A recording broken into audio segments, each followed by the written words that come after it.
Ola, que tal, como están? Benvidos un día máis ao Faladoiro. Comezamos, como é habitual, con saúdos a todos os que nos seguen a través de Correo Televisión, os que nos escoitan a través de Radio Obradoiro e os espectadores de TV7 Barbanza, que tamén siguen o Faladoiro. Hoxe reunimos na nosa mesa os voceiros dos grupos parlamentarios galegos. Con eles queremos falar, por suposto, da situación económica en España e en Galicia. É inevitable o rescate global da nosa economía. Son moitas as voces que din que sí, que a intervención está cada vez máis próxima. O ministro Luís de Guindos, que hoxe estivo en Alemaña, asegura que non. Pero hoxe tamén queremos falar da situación dos partidos políticos galegos ante a vindeira cita electoral, as eleccións autonómicas, e desa proposta que facía o presidente da Xunta de reducir o número de deputados na Cámara Galega. Connosco están hoxe Pedro Puy, o voceiro do PPDG na Cámara. Que tal, señor Puy? Benvido. Hola.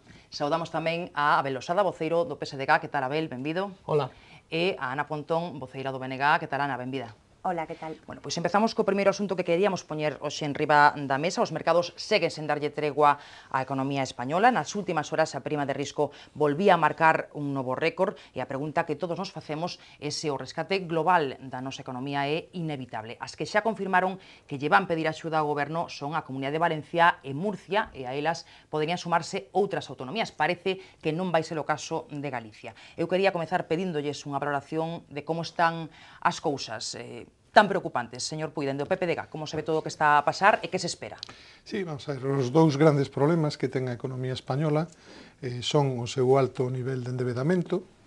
España nestes momentos debe en torno ao 360% do seu Produto Interior Bruto. Isto é a suma do que deben as familias, que deben aproximadamente o 65% do PIB, as empresas, que deben o 125%, o sistema financeiro, que debe o 100%, e o sector público en xeral, comunidades autónomas e Estado, que deben aproximadamente o 70%. Non? A suma é unha cantidade que, ademais, débese fundamentalmente, ou nunha parte moi importante, somos un dos países do mundo que lle debe máis cartos ao exterior.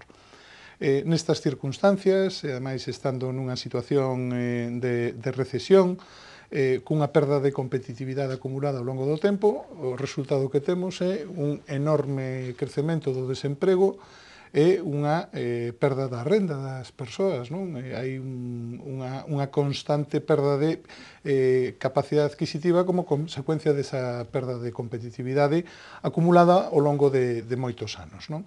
Bueno, frente a isto o que hai que facer son reformas estruturais, evidentemente, hai que facer un proceso de consolidación fiscal, que é o que está a facer o Goberno de España, hai que facer reformas no sector financiero, aí Europa botounos unha man cun fondo de axuda para o saneamento das entidades financeiras españolas, e, sobre todo, tamén, porque, digamos, a única pata que todavía non se puxo en movimento, hai que tamén conseguir que en Europa comecen a darse conta de que o que está en xogo non é a situación específica de España, que polo seu tamaño, como cuarta economía europea, pois está a situación é de tal gravedade que mesmo podería afectar a existencia do propio euro, non?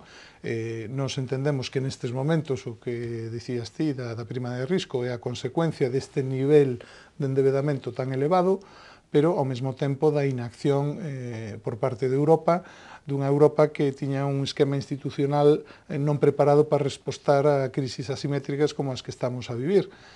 Nos casos de Grecia, Portugal e Irlanda, o peso en Europa era pequeno, o caso de España é moito máis serio porque ameaza a propia existencia do euro.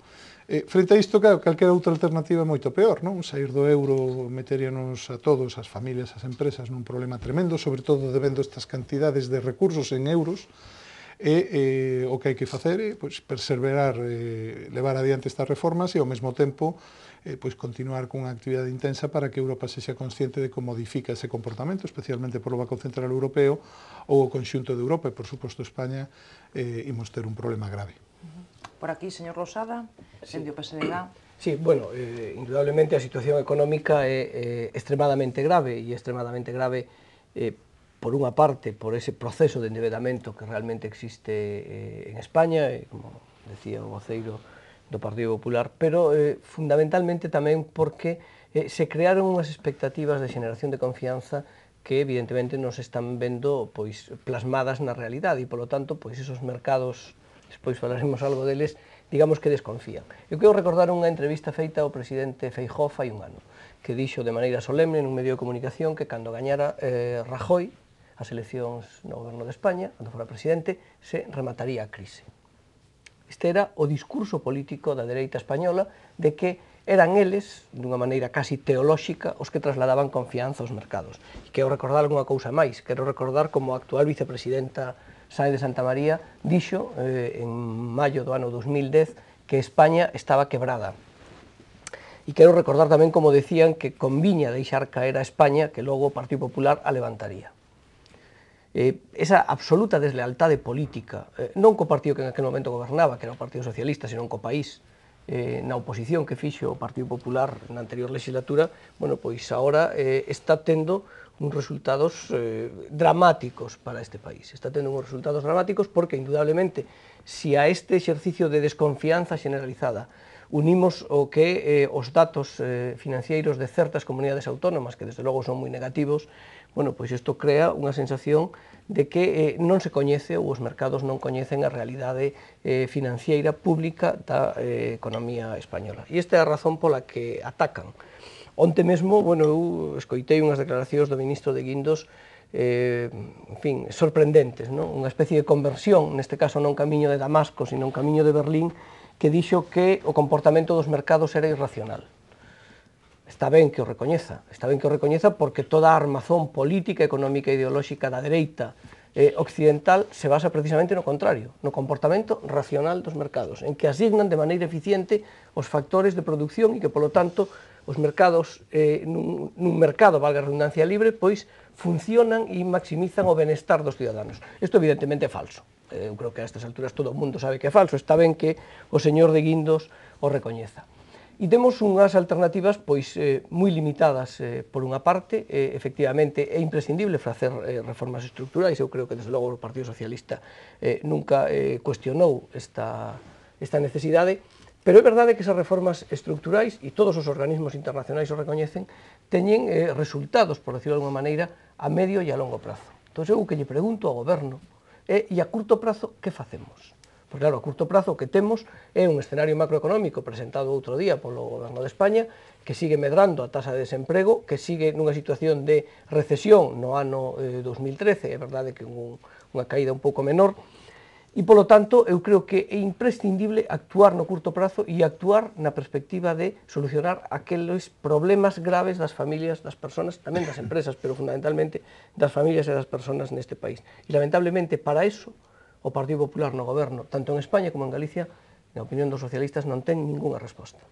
Señora Pontón, e dende o PNG? Ben, eu empezaría por facer unha reflexión máis de carácter global, no sentido de que nos levamos xa 4 anos de crise económica, 4 anos onde houbo gobernos de distinto signo a nivel de Estado, pero a pesar diso, a filosofía de fondo que se utilizou para enfrontar a crise foi a mesma. E o que podemos constatar hoxe, no ano 2012, é que todas as medidas que se adoptaron hasta este momento fracasaron.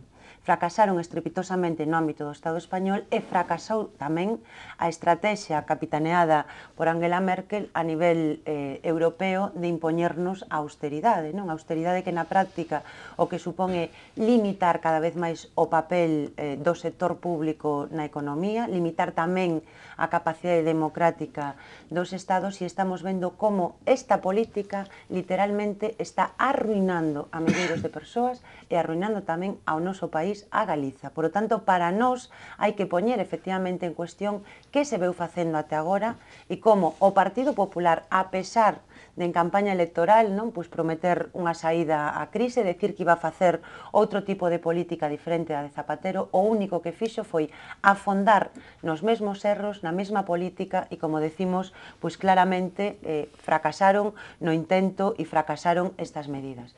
Nos podemos estar de acordo desde o BNG en que hai que levar adiante reformas estruturais, pero non as reformas estruturais que se veñen facendo neste momento no Estado español, non? Nos, por exemplo, decimos é necesario no ámbito europeo regular o funcionamento dos mercados, porque é evidente que a desregulación do sistema financiero é unha das causantes de termos chegado hasta esta crise económica. Hai que apostar por cambiar tamén o modelo bancario, nos defendemos unha maior capacidade de intervención pública na economía, que exista unha banca pública que funcione con criterios éticos, que en Galiza teñamos dereito a unha banca pública galega no noso país e que non se expolie o noso aforro. hai que, desde logo, apostar pola economía productiva frente á economía especulativa, que é o que está pasando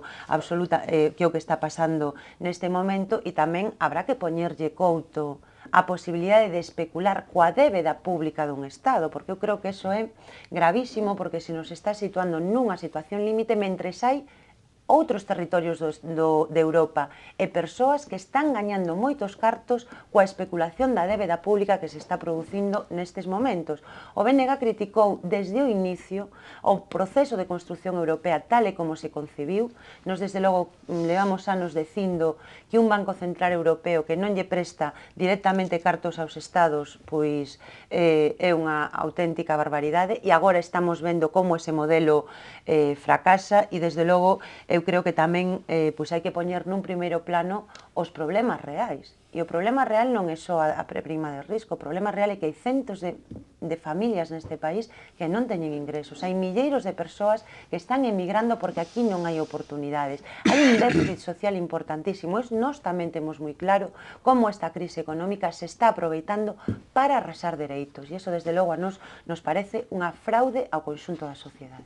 Bueno, un diagnóstico ben diferente. Algo que precisar, señor Puy? Sí, ben, vamos a ver, é certo que a confianza depende por unha banda do que é a reputación do país. Isto é histórico, e aí se acumula todo o que fixeron os distintos gobernos, e despois tamén é certo que cada goberno ten a súa propia marca ou a súa propia reputación.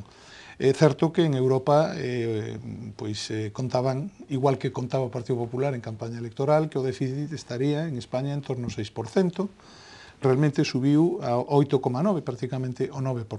Isto, evidentemente, xenera desconfianza sobre a capacidade de España de cumprir os acordos asinados co resto dos socios europeos, que era manter o déficit por baixo do 3%. Aquí, pois, seguramente se diga, normalmente todos os grandes problemas non é culpa dun, probablemente é culpa de moitos, todos temos algo de responsabilidade, pero é certo, por exemplo, que quen responde o Estado e que o Estado ten que controlar as comunidades autónomas con independencia da súa cor política no cumprimento dos obxectivos de déficit.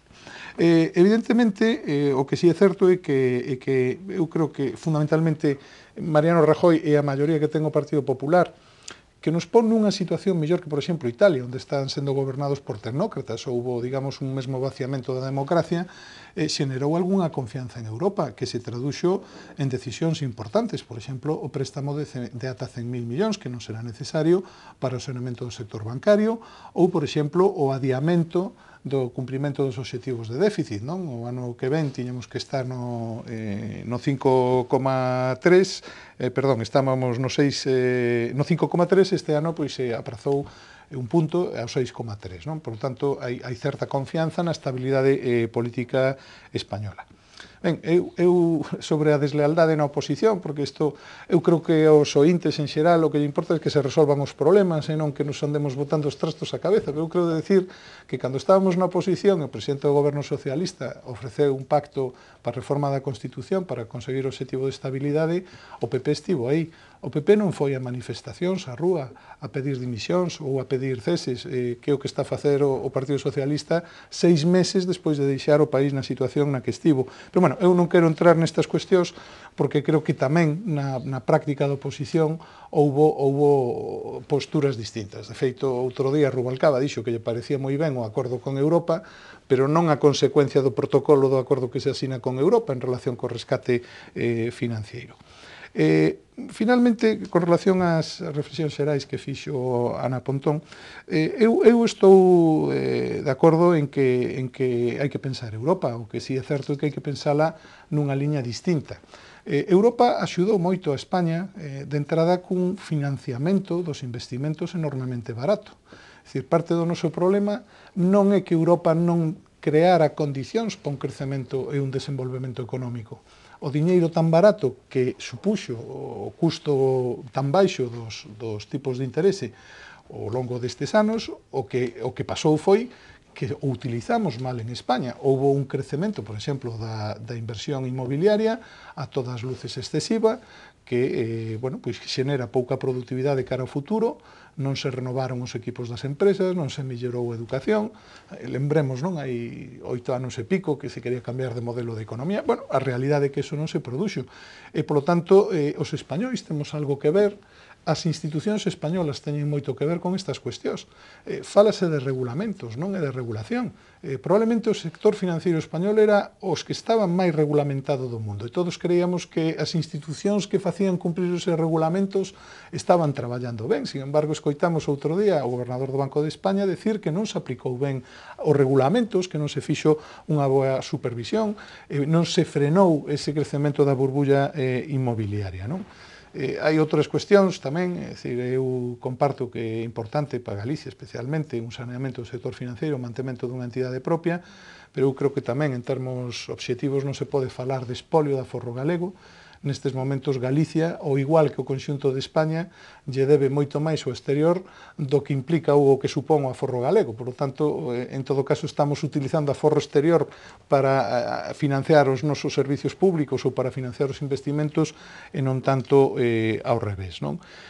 Finalmente, efectivamente, hai que apoiar a economía productiva. Eu creo que eso está na xenda, desde logo, por exemplo, de Núñez Feijóo, con accións como as que está conseguindo no ámbito do sector naval, etc. Agora, tamén neso cometeron erros no pasado. Por exemplo, estes días a Xunta está a pagar unha execución dun aval a unha empresa, Alfageme, non? Que obtivo pouco antes das eleccións autonómicas un aval de 32 millóns de euros. Ben, eso pode entenderse no seu día como un apoio á economía productiva, pero o feito é que agora todos os galegos temos que pagar a execución dun aval de apoio a unha empresa que realmente, bueno, pois non pudo sair para adiante. Entón, hai que tamén pensar que os apoios á economía productiva teñen que ser a economía productiva viable e que, polo tanto, mesmo tamén no que o apoio á economía productiva hai que ser moi selectivos e saber ben que é o que se apoia. Por aquí, adiante, señor Rosada. Sí, bueno, empezo por Italia, porque Pedro fixo referencia á situación de Italia, onde efectivamente neste momento goberna un tecnócrata non elexido, pero tamén é verdade que eu creo que demostra bastante ben a confianza que xenera o señor Rajoy. Cando o señor Rajoy é nomeado presidente do goberno de España, a prima de risco italiana estaba 80 puntos por encima da española. Hoxe está 100 puntos por debaixo. Eu creo que, xa que falamos de Italia, pois digámoslo. Por lo tanto, está claro que nin siquiera o señor Rajoy, ca súa maioría absoluta, elexida, lexítima, só faltaría, e democráticamente polos españoles, é capaz de revertir esa falla de confianza. Logo hai unha cuestión fundamental. Eu creo que coa coartada da crise a dereita, non só en España, non só en Galicia, sino no conxunto de Europa, por certo, os alemáns empezaron xa antes da crise abrindo camiño, teñen unha estrategia fundamental, que por unha parte ir reducindo progresivamente o peso do sector público na actividade económica. Non falo da economía productiva, falo de servicios públicos, educación, sanidade, servicios sociais, etc. Isto responde á súa ideoloxía, pase que esta xenda oculta non a explicitan. E, lamentablemente, no caso español, bueno, pois hai un paso máis, é dicir, o ataque aos dereitos laborales que supuxo a reforma laboral, que, por certo, non está conseguindo ningún éxito, e que, o día seguinte de aprobala, o goberno de España dixo que iba a xerar 600.000 desempregados máis. Para que queremos, entonces? Non será para que algúns lle vaya ben con esta reforma laboral, a pesar de que se xeneren 600.000 empregados máis? A verdade é que o pensamento razonable e lógico que se pode facer despois desta situación. Eu creo que no cambio do modelo productivo hubo dúas decisións que foron prácticamente as primeiras que tomou o goberno de España xa no ano 2011, a finais do ano 2011, que eu creo que reflicten, son unha metáfora perfecta do que é a concepción que ten o Partido Popular do que ten que ser o modelo productivo español. Por unha parte, conxear o salario mínimo interprofesional, a primeira vez que se fai na historia democrática de España. E por outra parte, meter un recorte de 600 millóns de euros en programas de innovación e de investigación. Eu creo que isto reflicte perfectamente cal é o modelo productivo. É competir vía salarios frente a competir vía innovación. É deixar de mirar para Suecia, Noruega, Holanda, Austria e pasar a mirar para Marrocos, Turquía, os Balcáns, por non decir os países de Extremo Oriente, do sudoeste asiático. Lamentablemente, este modelo é moi rentable para algunha xente, porque non pensemos que os capitalistas, os empresarios suecos, ganan máis cuartos que os empresarios hindúes, ganan menos. As tasas de beneficio das empresas dos países que compiten vía salarios son moito maiores que as tasas de beneficio das empresas que compiten vía innovación. E este cambio de modelo productivo que se vai construindo pouco a pouco, bueno, pois é o que está detrás na estrategia económica e política do Partido Popular. E eu o vexo con absoluta claridade. É dicir, por unha parte, esa competencia vía salarios, competencia vía reducción de dereitos laborales dos traballadores, e por outra parte, ca coartada da crise, un progresivo desmantelamento dos servicios públicos esenciais. porque desde logo existen vasos comunicantes. Cada vez que se ataca a educación pública, a sanidade pública, os servicios sociais de carácter público, se están engordando as contas de resultados de empresas que prestan ese servicio desde o ámbito privado. Eu creo que é conveniente que os ciudadanos deste país sepan exactamente cal é a estrategia económica do Partido Popular neste contexto de crise e cal é a súa axenda oculta. Señora Pontón, adiante. Bueno, vexo que aquí hai unha diagnose equivocada, que creo que é unha das partes do problema que hai neste momento, porque aquí non estamos ante un problema puntual de colapso do sistema financiero, sino que estamos asistindo ao fracaso do modelo neoliberal que efectivamente no ámbito europeo representa a Unión Europea, que amarse pois desas espellismos non de unha Europa social que creo que nunca analizando o funcionamento das institucións europeas estivo no fondo dese proceso de construción. O que hoxe se nos desvela é como a Unión Europea, pois, máis que ser unha parte da solución, é parte do problema. É parte do problema, non? Eu diría, está moi ben que se diga que aquí viñeron cuantiosos fondos. Habría que ver como foi esa distribución de fondos, porque realmente cando analizamos, por exemplo, como se distribuíron os fondos dentro do ámbito do Estado español, veremos situacións realmente discriminatorias e moi discriminatorias para Galiza, non? Pois vemos como fondos estruturais que recibiu o Estado español porque había rexións menos desenvolvidas como era Galiza, en vez de invertirse aquí, pois vimos como se invertiron na T4 en Madrid.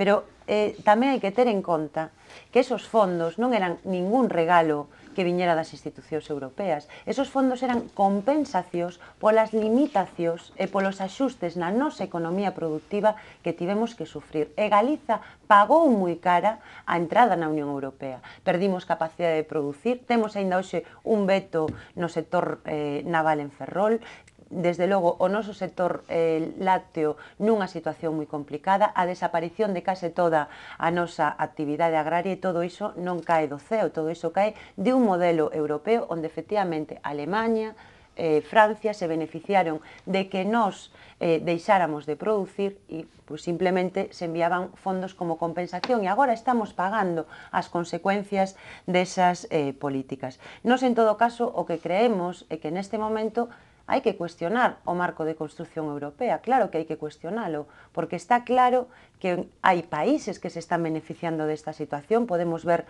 o caso da Alemanha fundindo a outros, e nos desde logo o que non nos parece lóxico é que esta situación se manteña sin cambiar nada. O que non pode ser é que cando hai unha crise causada por o sector financiero, as reformas vayan a ser recortes sociais. O que non pode ser é que para salvar a banca privada se lle diga aos cidadáns que non teñen dereito á educación, que non teñen dereito á sanidade e que teñen que sacrificarse para salvar a grande banca. Pois nós non estamos de acordo con ese modelo nin con esas políticas e decimos que hai que ir a cambiar efectivamente o modelo e que desde logo hai que poñer en valor o dereito que teñen os cidadáns a decidir si queren ou non esta política, porque tamén estamos asistindo a un problema democrático de fondo, democrático de unhas institucións europeas que lle impoñen a un Estado políticas, que lle impoñen aos cidadáns políticas que non tiveron dereito e oportunidade de votar. E no caso do Estado español, acaba de haber unhas eleccións en 6 meses, o Partido Popular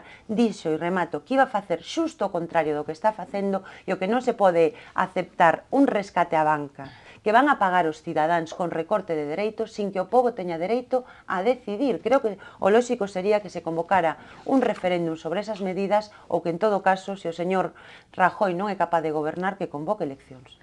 Temos que ir a publicidade, pero en 30 segundos, a ver un pouco alguna cosa que dará por dicir. Sí, a situación de España e Italia non ten nada que ver. España debe o 160% do seu PIB exterior, Italia o 22%. Mesmo se descontamos os investimentos españois no estranxeiro, deberíamos o 92%. A situación é completamente distinta. Debemos todo o PIB ao exterior. Por que estaba tan alto antes? No, pois a prima de risco de Italia, porque debía o mismo. Por eso cambiaron de goberno e fixeron unha intervención no sistema democrático que en España non foi necesaria. Tampouco é certo que o salario mínimo interprofesional perdera poder adquisitivo só co PP. Cando gobernaba o Partido Socialista, isto é parte do problema que temos, houve tres devaluacións da moneda española, cando estábamos fora do euro, houve tres devaluacións. E na época de Felipe II bancarrotas, claro. Perdón, é que antes tiñamos moneda propia, e o que facíamos era perder poder adquisitivo en relación cun alemán, como agora temos a mesma moneda, evidentemente, ese tipo de perdas de poder adquisitivo en relación co traballador alemán vense non o que ocurre antes, que había unha devaluación da moneda. Por suposto, estupendo mirar os países nórdicos e podemos ver o proceso de consolidación fiscal que tiveron eles hai bastantes anos. O do ataque dos servicios públicos, eu creo que os servicios públicos, como mellor se os defende, é facendo sostibles.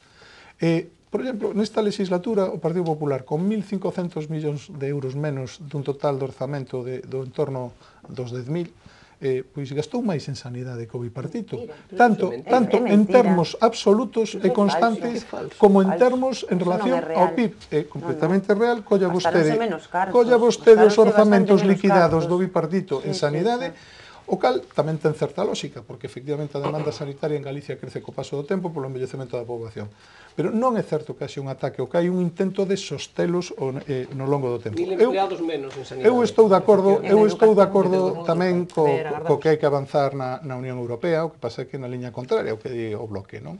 Primeiro, non é certo que o pobo galego non se pronunciara sobre a Unión Europea. Houve un referéndum en España, sobre a Unión Europea. Galicia foi das rexións que máis apoiou. Estamos falando dos recortes que neste momento se están levando adiante. Eu non interrumpín a ninguén, pero aquí en Galicia a inmensa maioría da poboación apostou polo proxecto europeo. É certo que no proxecto europeo, neso sí que estamos de acordo, hai que avanzar na pata da redistribución, porque este mercado está xenerando inequidades, tanto personais como territoriais, entre as distintas persoas que compoñemos o espacio europeo e os territorios de Europa. Eu estou de acordo en que hai que avanzar, pero iso implica máis integración que o que propugna o Partido Popular e non menos ou un cambio de modelo que o que propugna o Bloque, que efectivamente naquel referéndum xa se manifestou en contra da Unión Europea. E precisamente por ese compromiso con a Unión Europea é polo que, a vista dos resultados que nos deixou o ano anterior, houve que facer cambios no que eran aspectos programáticos do Partido Popular, pero porque tamén estaba no programa do Partido Popular o soster a España dentro da Unión Europea, facelo un socio fiable e continuar coa moneda única. Por brevidade, por favor, por aquí. Sí, bueno, eu a verdade é que creo que é mellor a veces acudir a manifestacións de organismos especializados, digamos. O Fondo Monetario reclama a Rajoy que pise o freno dos recortes en España.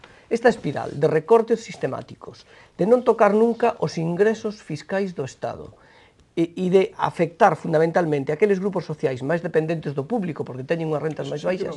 Eso é absolutamente certo. O imposto que máis subiu foi o de sociedades ás grandes empresas. Ben, bueno, eso é un dato positivo. Onde está o imposto ás grandes fortunas? Nos o plantexamos. O imposto que máis subiu en España o Partido Popular foi as grandes empresas o imposto de sociedades. Pero de verdade, a vez que se lle crea unha porta falsa para desgravar de maneira indiscriminada. Pero ti de verdad pensas que, Pedro, ti de verdad crees que se isto fora así, a Confederación Española de Organizacións Empresariais non iba a poñer o berro no ceo? O sea, ti crees de verdade que se iso que dices fora certo non iba... Non é objetivo, porque todos sabemos que as rentas do capital e o imposto de sociedades están moi primadas fronte aos impostos do traballo. Está como a deixou o Partido Socialista. Pero este goberno sacou deduccións no imposto de sociedades por 8.000 millóns. Este partido plantexou na última campaña electoral un imposto ás grandes fortunas. Por certo, o está facendo en Francia ou vai plantexar Hollande e non se quebrou o Estado francés. Entonces, eu creo que hai que deixarse falar de teito de gasto e falar de chan de ingresos, hai que aumentar os ingresos fiscais, hai que pedirlle máis esforzo a aquelas persoas que teñen máis posibilidades de facelo e que foron menos afectadas pola crise. E desde logo, solo é posible salir desta crise con políticas de crecemento. Con recortes, vamos a peor. Máis paro e unha sociedade máis dual e unha sociedade, polo tanto, máis injusta. É un feito obxectivo que creo que non é discutible. Eu teño claro que no marco desta crise económica se está aproveitando para levar adiante unha modificación sustancial do modelo de protección social que había en Europa, que eso responde a seguir afondando nos mesmos problemas que nos levaron a esta crise, o grave que estamos ante o fracaso do modelo neoliberal, ante o fracaso de como se articulou o proceso de construción europea, e os responsables desta crise, en vez de decir estamos errados, vamos a facer modificacións estruturais que realmente sexan solución, insisten nunha política fracasada, porque aquí facesnos ao principio unha pregunta, está intervido, vai a ser intervida ou non o Estado español? Eu creo que todo apunta a que sí. En todo caso, as medidas que levamos soportado até agora son moi parecidas ás que xa se aplicaron en Grecia e en Portugal. Entón, de facto, é como se nos estivéramos, digamos, sufrindo as mesmas medidas que un país intervido. E as medidas que agora se impuxeron, porque son unha imposición que ademais non ten aval democrático, son como consecuencia de un rescate á banca. E nós o que decimos desde o BNG é que unha organización política que se presenta con un programa que fai todo o contrario non ten legitimidade nin aval democrático para levar adiante esas políticas. E que o normal, se se acredita na democracia, que os cidadáns teñan capacidade de decidir e que o povo se pronunciara sobre este tipo de medidas. E logo, eu creo que é evidente, e remato con isto, que no Estado español, nos últimos anos, eu creo que aí tanto PSOE como PP levaron adiante unha política fiscal errada, unha política fiscal que gravou cada vez máis as rentas do traballo e menos as rentas do capital. E os datos están aí, porque vimos tamén como nos últimos anos o que cada vez había máis distancia entre o que tiñan, digamos, as rentas do capital e o que tiñan as rentas do traballo. Hai outras medidas que se poderían adoptar en vez de subir o IBE, que facerlle frente a SICAP, que poden tributar o 1%, as grandes rentas deste país, perseguir realmente a fraude fiscal. Os técnicos de Facenda falan de que son 90.000 millóns de euros, ir a unha reforma onde efectivamente os que máis teñen máis paguen, e non o que fixo o PP, que é cebarse precisamente cos traballadores e cas traballadoras. A ver, 20 segundos, marchamos a 20 publicidade. Vamos a ver, é que eu creo que é importante, cando se axuda as entidades financeiras é para salvar os depósitos. Cando se axuda con 19.000 millóns a Bankia é para salvar os 300.000 millóns de depósitos que hai ali. Por tanto, non mezclamos unha cousa ca outra. É así. E máis, o problema dos axustes que hai que facer non é polo rescate á banca, como interesada e demagóxicamente si que dio o bloque. O problema é que España, porque ten España un déficit... Que casualidade, que cando se aproba o rescate, se aproban os recortes, están aí. España ten un déficit público do 9%. Estamos gastando 90.000 millóns máis do que ingresamos. Cal é a alternativa? Seguir dándolle a bomba? Quen nos presta os cartos? Aí ven o problema da prima de risco. Cambiemos o papel do Banco Central Europeo. Efectivamente, o que estamos facendo é subir os impostos da renda progresivo, imposto de sociedades, é a principal suba que hai impositiva en España. Home, entón, por favor, que non se digan cuestións. No tema do fraude eu estou de acordo, efectivamente o fraude hai que perseguilo, e o Partido Popular foi o primeiro que reformou o Código Penal para perseguir aínda máis con máis dureza. De acordo, pero acompañada dunha reforma da persecución do fraude que non ten igual mesmo no conxunto de Europa, non? Por lo tanto, eu o que pediría que non se confunda, non se mezcle o que axuda as entidades financeiras, que é fundamental para sair da crise, co que é o cumprimento dos obxectivos de déficit, que é o que nos leva a ter que tomar estas decisións como consecuencia de decisións adoptadas no pasado. Eu pido unha pausa para a publicidade, porque imos moi mal xa de tempo, e a publicidade tamén esencial en televisión, así que nada, pequeno descanso, a volta, cambiamos xa de rexistro e de asunto.